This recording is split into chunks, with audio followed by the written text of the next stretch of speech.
words from the Gospel of Matthew and the scripture reading. These are part of Jesus' words from the Sermon on the Mount. Jesus says, "You are the salt of the earth. But if salt has lost its taste, how can its saltiness be restored? It is no longer good for anything, but is thrown out and trampled underfoot. You are the light of the world. A city built on a hill cannot be hid. No one, after lighting a lamp, puts it under the bushel basket, but on the lampstand, and it gives light to all in the house. In the same way, let your light shine before others, so that they may see your good works and give glory to your Father in heaven." This is the word of the Lord. Thanks be to God.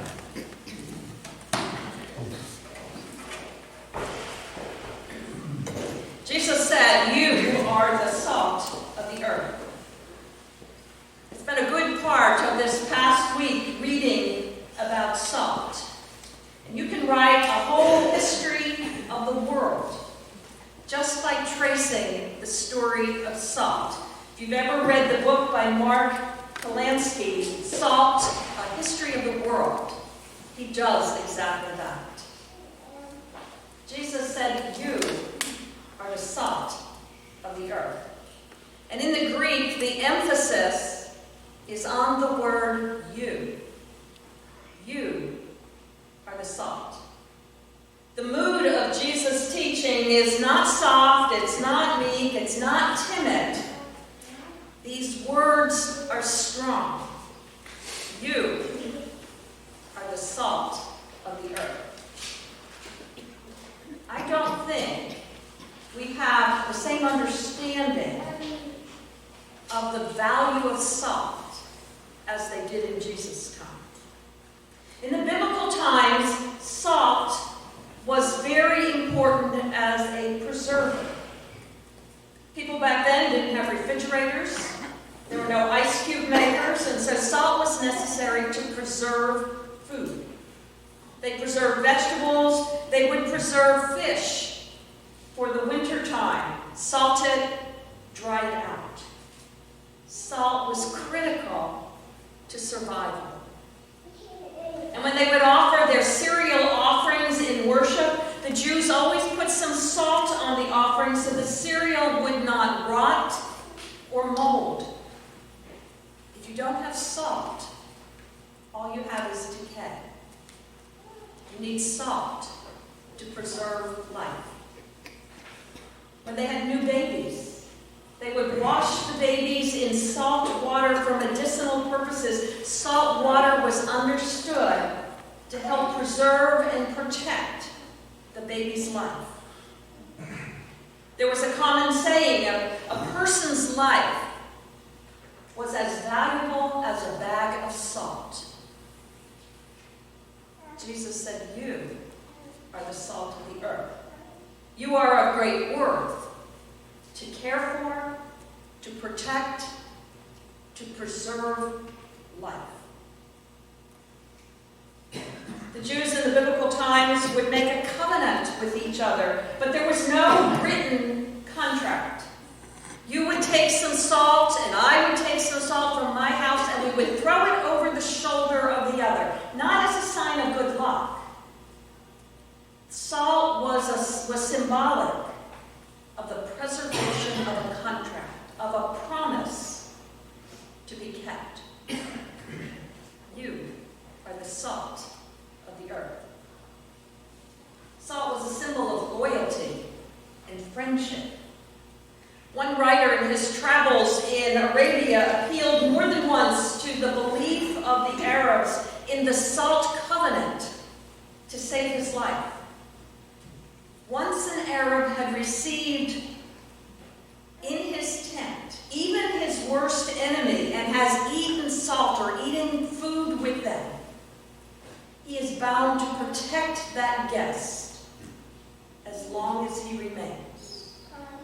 Salt, a sign of loyalty. A person who had once joined in a salt covenant with God breaks it. Jesus says is fit only to be cast aside because you have betrayed, you have broken covenant. Jesus said, you are the salt. You are a sign of faithfulness, of loyalty. When salt is scarce, it is of even greater value. Governments have found salt to be a lucrative means of raising money by controlling it, even taxing it. It is of value. You are the salt. You are of value to God.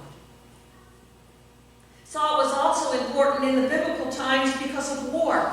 Wars were fought with essentially bows and arrows and spears and swords, and so there was a lot of cutting during warfare. So if you were a wounded soldier, chances are it was cut from a spear, a sword, an arrow, and so you had to have salt to pour on the wound. And it would sting. But that was part of the way that you treated wounds. It was needed to experience healing. Jesus said, you are the salt, a wounded healer in the lives of others. Also during biblical times, salt was valued for its pureness.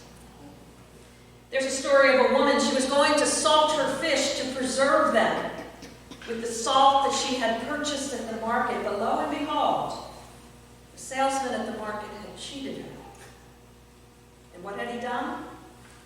He had mixed white sand into the salt. And the woman realized that she had purchased bad salt, diluted salt, weak salt. The salt had lost its value. And have you ever tried to separate sand and salt? It's hard to do. The salt is of less value when it is unpure.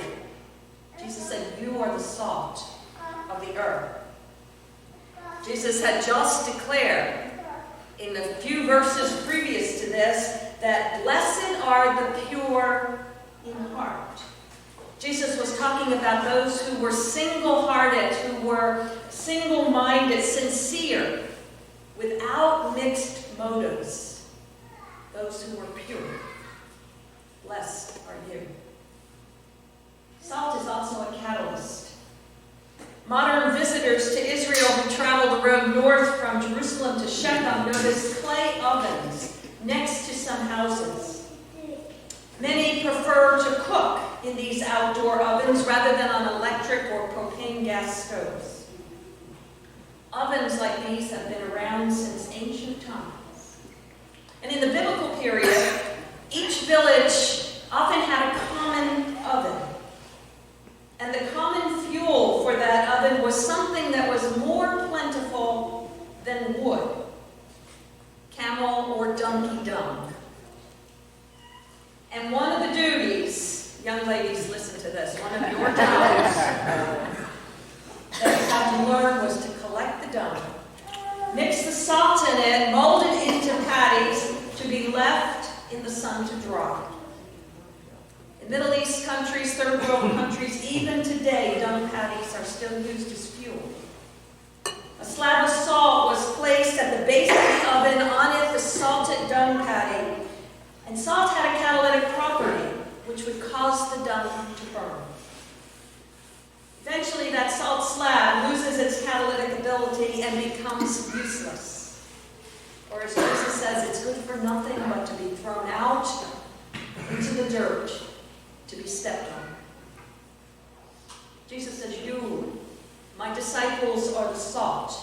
You are to be catalysts. You are to be channels of all that I am. It is that, this understanding of Mediterranean cultural imagery out of which Jesus was speaking. And if you lived back then, that would all have been very familiar to you. Today, theologians have different theories about which meaning of salt Jesus was really talking about, but whatever theory you decide on, what is common to them all is that salt was critical to the people of that day. Salt was life-giving. Salt was life-changing. Salt was life-saving. And so we have to ask ourselves, what might Jesus be saying to us this day when he says, you are salt?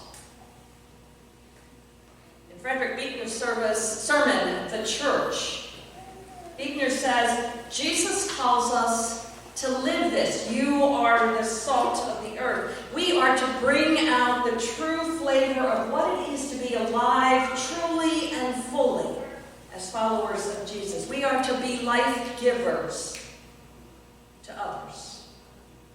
That's what Jesus tells his disciples to be. That's what Jesus tells us individually in the church to be life givers. I've been reading Howard Furman's book, Jesus and the Disinherited, and some of his other writings for a clergy group that I'm a part of. Howard Thurman, an African-American preacher, civil rights activist, wrote in 1949, "Don't ask what the world needs. Ask what makes you come alive and then go do it. Because what the world needs is people who have come alive." We are to be catalysts, to be life givers, life changers.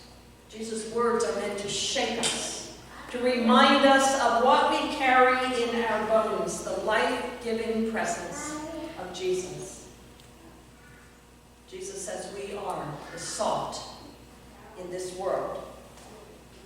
Or to put it another way, we are the activity of Jesus in our world. Jesus says, love one another, even our enemy.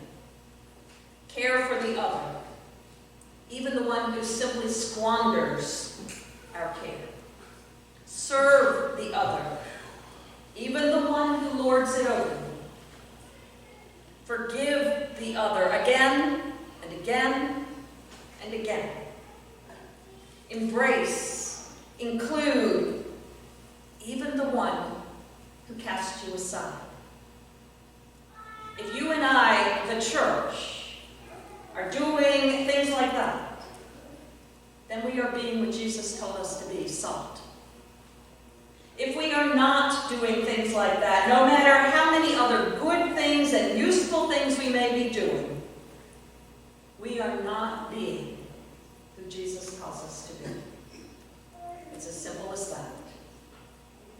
Jesus says to us, each of us as individuals and as the church together, you are my disciples. You are the salt of the earth. So go and be salt. Be the life giver, the life changer, the life saver to all around you. Amen.